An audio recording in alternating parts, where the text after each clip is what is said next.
Hi, and thanks for logging on to the Daily DVAR Halacha. And here's a brand new halacha for you, and it's for Thursday, the 18th day of May, the 22nd day of Iyar. Here we go. Now, some of the laws that do apply to people that want to properly stay up on Shavuos night and learn Torah.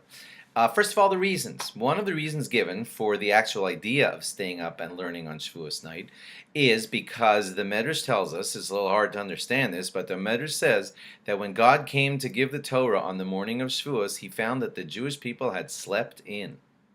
Yep, the Jewish people had slept in on the great morning of the giving of Torah, and God had to wake them for the giving of the Torah. That might have deeper meanings, and many speeches are given to try to explain what that line means, but because it happened in whatever level it happened, we like to kind of spiritually correct that by us staying up and learning on Shavuos night. The Be'er Hativ says that if a person learns on Shavuos night and does successfully stay up learning the entire night, he's guaranteed to live out the year safely. So imagine that. That's one of the reasons why people would be motivated to say, I want to stay up, I want to live out the year safely. And that is what the Be'er Hativ says. Also, others say, this is from the Pella Yoetz, he says that you're guaranteed to have children who are scholarly and grow up being good people if you stay up and learn on Shavuos night. The Ben Ish Chai recommends trying to stay up the whole night and learning Torah. You should start, if possible, right after the meal.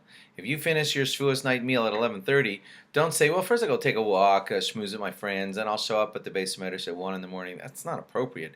It's Shavuos night, and you want to learn, so when you finish your Seudah, you go right to the base Medrash and you start learning. Others who say, well, look, I can't stay up all night. What's the next best appropriate thing to do is to stay up and learn at least until you fall asleep. That's if you can't manage to stay up the whole night.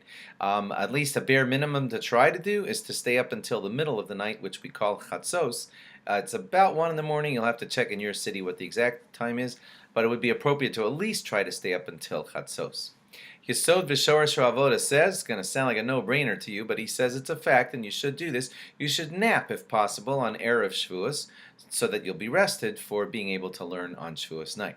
Children, young children are free of the mitzvah of staying up or the custom of staying up to learn on Shavuos night. If they want to, they're allowed to, but they don't. No way should feel like they're commanded to. Children who will disturb other people's learning should not be brought to the base medrash on Shavuos night.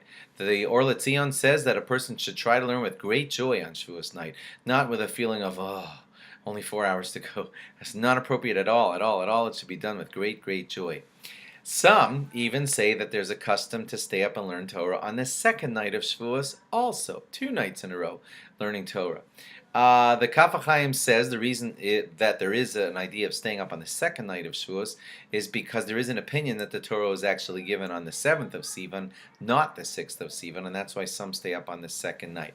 The custom is to learn some, at least, to do some learning on the second night. If you're not able to stay up the second night, you don't have to, but at least do some extra learning before going to sleep on the second night of Shavuos.